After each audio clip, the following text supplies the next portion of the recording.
செய்திட்ட பல்வேறு திட்டங்களை எடுத்து சொல்லி நீங்கள் அறிவித்திருக்கிற அறிவிப்பு சில கோரிக்கைகளையும் அரசினுடைய கவனத்தை ஈர்க்கும் விதமாக தான் பேசினார். ஆனால் மாண்புமிகு பொதுப்பணித்துறை அமைச்சர் எழுந்து பல்வேறு விளக்கங்களை தந்து ஒரு பொதுக்கூட்டத்தில் பேசுவதை போல ஆதிதிராவிட மக்களுக்கு திராவிட முன்னேற்ற கழகம் எதுவுமே செய்யாததை போலவும் 25 ஆண்டு காலம் அந்த துறையை திமுக அரசு செயல்படுத்தாமல் விட்டதை போலவும் அந்த நிதி செலவினங்களை முழுமையாக அறிந்தோ அல்லது தெரிந்தோ அரசு ரீதியாக பல்வேறு கருத்துக்களை வழங்கியிருக்கிறார். அது பதிவாகியிருக்கிறது, ஊடகத்தில் ஒளிபரப்பப்பட்டுள்ளது. நான் பேரவைத் தலைவர் வாயிலாக கேட்பது முதலில் இந்தியாவில் தீப்பிடித்து எரியாத காங்கிரீட் வீடுகளை கட்டித் தருவதற்கு திட்டமிட்டு முதலில் திறந்தது யார்? எந்த அரசு? எலிக்கு ஒரு வலை உண்டு, குருவிக்கு ஒரு கூடு உண்டு. பாழாய்ப்போன இந்த தாழ்த்தப்பட்ட மக்கள் மலையிலே நனைகிறார்கள், தீயிலே கருகிறார்கள் என்று நான் அறிந்தவரை தெரிந்தவரை இந்தியாவின் முதலில் காங்கிரீட் வீடுகளை கட்டி தந்தது கழக அரசு. பாபுஜி ஜெகஜீவன் ராம் டெல்லி அமைச்சர், அவரை அழைத்து வந்து அதை திறப்பு விழா நடத்தினார். டெல்லி சென்று பாரத பிரதமர் இந்திராவிடம் சொன்னார். தமிழ்நாட்டு முதலமைச்சர் அழைத்தார், சென்றேன், திறந்தேன் என்று பாரத பிரதமர் தமிழகத்தில் அறிமுகப்படுத்தப்பட்ட அந்த வீடு கட்டும் திட்டத்தை தான் இந்தியா முழுவதும் கொண்டு வந்தார் என்பதும் வரலாறு. மற்றொன்று அனைத்து ஜாதியினரும் அர்ச்சகராகலாம். நான் பாசமிகு பொதுப்பணித்துறை அமைச்சரை கேட்கிறேன், ஒரு சமூகத்தில் அந்தஸ்து என்பது ஏற்றளவில் சொல்லளவில் அல்ல. கோயிலுக்குள் போக முடியாது என்ற நிலை ஆண்டாண்டு காலமாக, பல்லாயிரம் ஆண்டு காலமாக என்ன சாதித்து விட்டது என்று கேட்கிறீர்களே. கோயிலுக்குள் நுழைய முடியாத தூரத்தில் நின்று கைகட்டி நின்ற அந்த ஆதி திராவிடனை கோயில் அறங்காவலர்கள் ஒருவராக நியமித்து ஒரு அங்கீகாரத்தை வழங்கினாரே, சமூகத்தினுடைய வளர்ச்சி அல்லவா? தாழ்த்தப்பட்ட மக்கள் குடியிருக்கிற அந்த தாழ்த்தப்பட்ட பகுதி மக்கள் வெளிநாட்டில் வாழ வேண்டும், படிக்க வேண்டும் என்பதற்காக ஆனால் அம்பேத்கர் பெயரில் அயலக வெளிநாட்டு மாணவர்கள் கல்வி பயிலும் திட்டம். எனவே முதல் அக்கு வரை ஆதி திராவிட மக்களுக்கு நன்மை செய்தது கலைஞர், திராவிட முன்னேற்ற கழகம் என்பதை பதிவு செய்கிறேன். நான் உறுப்பினர் இ. ராஜா அவர்கள், அவர் மானிய கோரிக்கை ராஜா அவர்கள் நீங்க பேசணும் போதுமே. நீங்க மாண்புமிகு பேரவைத் தலைவர்களே, பொதுப்பணித்துறை அமைச்சர் அனுப்புறேன், உட்காருங்க. நான் குறை சொல்லல,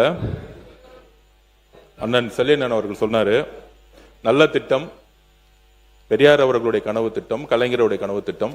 உச்சநீதிமன்றம் தடையில இருந்துச்சு, போன ஆட்சியில் அது விலக்கு ஏற்படுத்த அனைத்து சாதியிலும் அர்ச்சகராகலாம்ங்கிறத கொண்டு வந்தாங்க.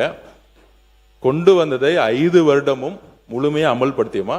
அதோடைய டேட்டாவை மட்டும் ஒரு நிமிஷம் நான் சொல்லிடுறேன். நான் உங்ககிட்ட அந்த டேட்டாவை மட்டும் எத்தனை பேர் தலித் சகோதரர்கள் எத்தனை பேருக்கு ஜிஓ பாஸ் பண்ணப்பட்டிருக்கு, பிசி, ஓபிசி, எம்பிசி சகோதரர்கள் எத்தனை பேர் அர்ச்சகர் ஆகி எத்தனை கோயில்ல இப்ப இருக்கிறாங்க, அந்த டேட்டாவை நாங்க நாளைக்கு எடுத்து கொடுத்துடுறோம். எத்தனை பேர் ஆயிருக்கிறாங்க, இல்ல அந்த திட்டம் மற்றவர்களுடைய அழுத்தத்தினால நடுவுல கைவிடப்பட்டுச்சுன்னு நம்ம ஜீவோ சொல்லல. ஆனால் எத்தனை பேர் இதுல பயனடைஞ்சு ஜீவோ போட்டு எத்தனை பேருக்கு வேலை வாய்ப்பு கொடுத்தீங்கிறத கொஞ்சம் பதிவு பண்ணுங்க. முக்கியமான எத்தனை ஜீவோ அமைச்சர் இருங்க சார், இருங்க, அவர் பேசிட்டோம், அவர் பேசிட்டோம், அனுமதிக்கிறேன், இருங்க. சிறுபான்மைத்துறை அமைச்சர் பேசுங்க. மாண்புமிகு பேரவைத் தலைவர் அவர்களே, மாண்புமிகு வாசுதேவ நல்லூர் சட்டமன்ற உறுப்பினர் ஏன் சேம் சைடு கோல் போறாருன்னு தெரியல. அன்னைக்கு மதுரை உறுப்பினர் பதுருதீன் பேசினதும் அதற்கான ஆதாரத்தையும் கையில கொடுத்த பிறகு அதை பத்தி பேசுறது எதனால ஏன் அனுமதிக்கிறீங்கன்னு தெரியல. அதற்கான ஆதாரங்கள் ஒண்ணு. இரண்டாவது, இஸ்லாமிய சமுதாய திமுக செய்து பட்டியலிட்டாங்க, சிஏஏ, வக்ஃபு திருத்தம், அதெல்லாம் வரவேற்றோம், அதனாலதான் துணை நின்னோம். ஆனால் இன்றைக்கு தேதியில் அறிவிக்கப்பட்டிருக்கக்கூடிய மற்ற மணியான முத்தான 11 அறிவிப்புகள், அதே போல நிதியமைச்சர் அறிவிக்கக்கூடிய 8 அறிவிப்புகள், அதாவது இந்த சிறுபான்மை நலத்துறை என்பது கல்வி, வேலை வாய்ப்பு, பொருளாதாரத்தில் உயர்த்தணுங்கிற அடிப்படையில் உள்ள இந்த டிபார்ட்மெண்ட். இதுக்கு எந்த அரசு என்ன செய்தது? ஒரே பட்ஜெட் கூட்டத்தொடரில் 18 அறிவிப்புகள் இந்த சமுதாயத்துக்காக வந்திருக்கு. இது வரைக்கும் ஏதாவது ஆட்சி செய்திருக்கிறதா? முஸ்லிம் பெண்களுக்கு ஃபுல்லா முழு உதவித்தொகை, பள்ளிவாசல் இருக்கக்கூடிய இடங்கள்லாம் பராமரிக்க வருமானம் இல்லாம ஊதியம் கொடுக்காம 100 கோடி ரூபாய் சுழல் நிதி, 10,000 பேருக்கு திறன் மேம்பாட்டு பயிற்சி, இதே போல 18 அறிவிப்புகள் கொடுத்து சரித்திரம் படைத்திருக்கக்கூடிய அரசு மாண்புமிகு முதலமைச்சர் ஜோசப் விஜய் அரசு. மாண்புமிகு உறுப்பினர் சேகர் பாபு உட்காருங்க. மாண்புமிகு சேகர் பாபு முடிக்கிட்டோம் கொடுக்கிறேன். மாண்புமிகு உறுப்பினர் சேகர் பாபு. மாண்புமிகு பேரவைத் தலைவர் அவர்களே, சுருக்கமா தான் அனைத்து ஜாதியினர் அச்சகலாகம் திட்டத்தில் இந்த ஆட்சி பொறுப்பேற்றவுடன் 32 பேர்களை அந்த திட்டத்தின் கீழ் மாண்புமிகு முதலமைச்சர் அவர்கள் நீதிமன்றத்திற்கு சென்று தடை வாங்குகிறார்கள் என்ற கருத்தை அறிந்து ஞாயிற்றுக்கிழமை என்று அந்த திட்டத்தை நிறைவேற்றி திங்கட்கிழமை நீதிமன்றத்துக்கு செல்வதையே தடுத்த முதல்வர் எங்கள் முதல்வர். அதன் பிறகு ஏன் வழங்கவில்லை தொடர்ந்து என்று மாண்புமிகு பொதுப்பணித்துறை அமைச்சர் கேள்வி எழுப்பினார். உடனடியாக நல்மனம் படைத்தோர் உச்சநீதிமன்றத்தை அணுகுகிறார்கள். ஆகம கமிட்டி அதற்கு தீர்ப்பு சொல்லி எந்தெந்த திருக்கோயில்கள் ஆகமத்திற்குள் வருகிறது, எந்தெந்த திருக்கோயில்கள் ஆகமத்திற்கு வெளியே இருக்கிறது என்று முடிவு தெரிந்த பிறகுதான் அந்த அனைத்து ஜாதி அர்ச்சகர் திட்டத்தின் கீழ் அர்ச்சகர் நியமிக்க வேண்டும் என்று ஒரு தீர்ப்பு வருகிறது. அது உயர்நீதிமன்றமே நேரடியாக இருவரை அந்த கமிட்டிக்கு தலைவராகவும் உறுப்பினராகவும் நியமிக்கின்றார்கள். அரசின் சார்பில் 3 பேர் நியமிக்கப்படுகிறார்கள்.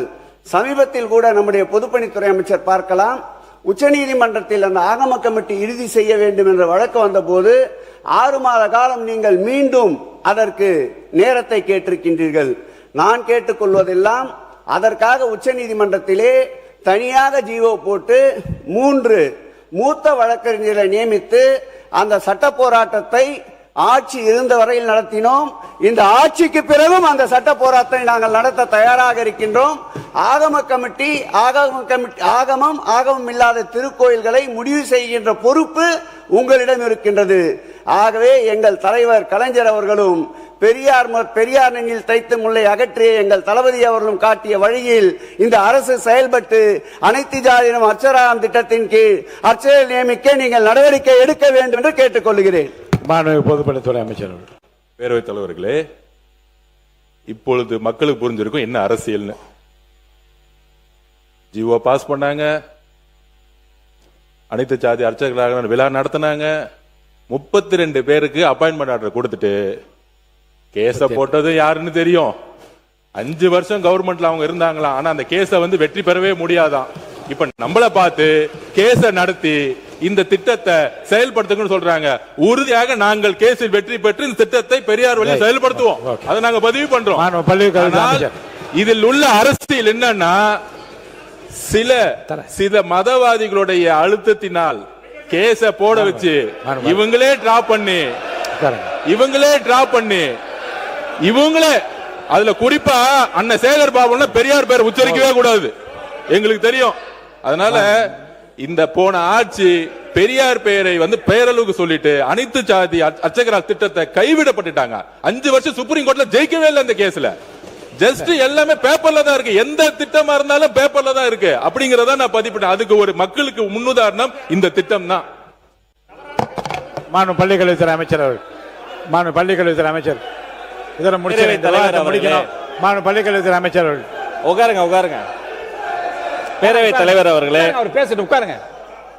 இந்த எல்லா பிரச்சனையும் எங்க ஸ்டார்ட் ஆகுதுன்னா, அவர் பேசுறாரு, உட்காருங்க. திமுக சட்டமன்ற உறுப்பினர் பேசுகிற போது அவர் பேசிட்டுங்க, உட்காருங்க. நான் பேசணும்னா பேசுங்க, உட்காருங்க. நீ பள்ளிக்கல்வித்துறை அமைச்சர் பேசுங்க. உறுப்பினர் அனுப்புறங்க, உட்காருங்க. அனுமதி தர உட்காருங்க.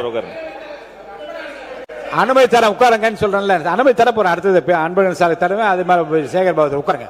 நீங்க பேசுங்க சார். மாண்புமிகு பேரவைத் தலைவர் அவர்களே, இதெல்லாம் எங்க ஸ்டார்ட் ஆச்சுன்னா, சட்டமன்ற உறுப்பினர் பேசுகிற போது சமூக நீதித்துறை அமைச்சர் இதை சொல்லிட்டாருன்னு சொல்லிட்டு தாங்கள் என்னெல்லாம் செஞ்சோம், அதை செஞ்சோம், எதை செஞ்சோம்னு பெருசா சொல்லிக்கிட்டே போனார். உண்மையிலேயே அனைத்து சாதியை சேர்ந்தவங்களை அர்ச்சகர் ஆக்கணும் அப்படின்னு அவங்க சொல்றாங்க. அனைத்து சாதியை சார்ந்தவங்களை அர்ச்சகர் ஆக்குனாங்க. சரி, அப்புறம் ஏங்க ஒரு தலித்த கூட பள்ளிக்கல்வித்துறை அமைச்சரா இத்தனை வருஷத்துல நீங்க ஆக்கவே இல்லை? இதுதான் உங்களுடைய சமூக நீதியா? உயர்கல்வித்துறை அமைச்சர் அவர் இருந்தாரு, ஏன் பள்ளிக்கல்வித்துறை அமைச்சரா ஆகல? ஒண்ணு. ரெண்டாவது அதெல்லாம் செஞ்சதா சொன்னாங்கல்ல, அது கடமை. எப்போதுமே நாங்க தான் செஞ்சோம் எங்களை ஏதோ வாங்கக்கூடிய நிலையில அப்படி தாழ்த்தி பார்க்க கூடாது. அது கடமை, ஒவ்வொரு அரசின் கடமை. ஒடுக்கப்பட்ட மக்களுக்கு வேலை செய்வது கடமை. 3, இவ்வளவும் சொன்னீங்களே, அதே கட்சியில இருந்து எத்தனையோ மூத்த உறுப்பினர்கள் இன்னைக்கு இந்த சமூகத்திலிருந்து, ஒடுக்கப்பட்ட சமூகத்திலிருந்து இத்தனை பேர் வந்துட்டாங்க, இவ்வளவு பேர் வந்துட்டாங்க. நாங்க போட்ட பிச்சைன்னு சொன்னதை மறக்க முடியுமா? யாருக்கும் பிச்சை போட வேண்டிய அவசியம் இல்லை. பாபா சாஹேப் அம்பேத்கர் கொடுத்த உரிமையில் நாங்கள் வாழ்ந்து கொண்டு இருக்கிறோம். அதனால மதிப்பிற்குரிய உறுப்பினர் பொதுக்கூட்டத்தில் பேசுவதை போல பேசுகிறார்னு இவரை சொல்லாதீங்க, அவரை சொல்லுங்க.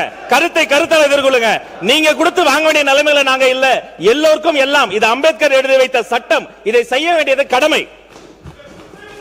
சமூக நீதித்துறை அமைச்சர், சமூக நீதித்துறை அமைச்சர் சொல்லுங்க. மாண்புமிகு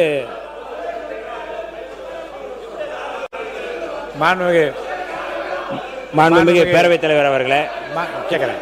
மாண்புமிகு பள்ளிக்கல்வி அமைச்சர், நீங்க இந்த பிச்சை என்ற வார்த்தை கேட்கறேங்க, உட்காருங்க, கேட்கிறேன். மாண்புமிகு இந்த பிச்சை என்ற வார்த்தை எங்க இருந்து எடுத்தீங்க? மாண்புமிகு பேரவைத் தலைவர் அவர்களே, அவர்கள் கட்சியை சார்ந்த RS பாரதி அவர்கள் ஒரு கூட்டத்தில் இப்படி பேசி அதற்காக அவர் வருத்தமும் தெரிவித்திருக்கிறாரு. வரலாறு அன்னைக்கு அப்படிதான் முஸ்தபா பேசும்போதும் கூச்சல் குழப்பத்தை ஏற்படுத்தி அப்படி ஒன்று நடக்கல, நீங்க ஆதாரத்தை கொடுத்தார். தேவைப்பட்டால் சபாநாயகருக்கு நான் ஆதாரத்தை தருவேன். முஸ்தபா சொன்னதும் உண்மை, இந்த ராஜமுகன் சொன்னதும் உண்மை. ஒடுக்கப்பட்ட மக்களுக்கு வெற்றி தலைவர் வாழ்க்கையில தான் ஒரு விடிவுகாலம் வருவதும் உண்மை. மான் உறுப்பினர் இருங்க, மான் உறுப்பினர் பொதுக்கூட்டத்தில் நானே சொல்றேன். இல்ல மான் உறுப்பினர், நீங்க சொன்ன கருத்து விமர்சனத்துக்குள்ளாகி அவர் கட்சி தலைமையை கூட அதை கண்டித்து இருங்க. அந்த பிரச்சனை முடிவு கொண்டு வந்த பிரச்சனை, அதை பற்றி பேசாமல் ஆக்கப்பூர்வமாக அடுத்த கட்டத்துக்கு என்ன செய்யலாம் என்று பற்றி நான் பேசலாம். முடிஞ்சிச்சே.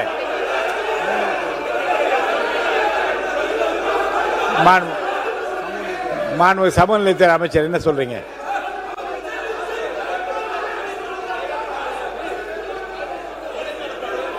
நீங்க பேசுறீங்களா? மாண்புமிகு உறுப்பினர் நேரு அவர்கள் பாருங்க, வாபஸ் வாங்க சொல்லுங்க. மாண்புமிகு பேரவைத் தலைவர் அவர்களே, உட்காருங்க. மாண்புமிகு பேரவைத் தலைவர் அவர்களே, வெளியிலே பேசியதெல்லாம் சட்டமன்றத்திலே கொண்டு வந்து இங்க இருக்கிற அமைச்சர்களோ உறுப்பினர்களோ பேசியிருந்தால் பரவாயில்லை. வெளியிலே ஏதோ பேசியதை எங்களுடைய கட்சி தலைமையை கண்டித்திருக்கேன். இல்ல நான் கட்சி தலைமையை கண்டிருக்கேன். அதை கொண்டு வந்து கொடுத்து எங்களுக்கு இங்க இருக்க எந்த ஜாதி பாகுபாடும் யாரும் பார்ப்பதில்லை. நீங்க ஜாதி பிரச்சனையை கொண்டு வந்து விடாதீர்கள். அதான் முக்கியம். அமைச்சர் ஜாதி பிரச்சனையை கொண்டு வந்து விட்டு விடாதீர்கள். அதான் விஷயம். பேரவை தந்த முறை நான் அதை சொல்லிவிட்டேன். வெளியிலே பேசுகிற பேச்சுக்கு ஏற்கனவே மாண்புமிகு உட்காருங்க.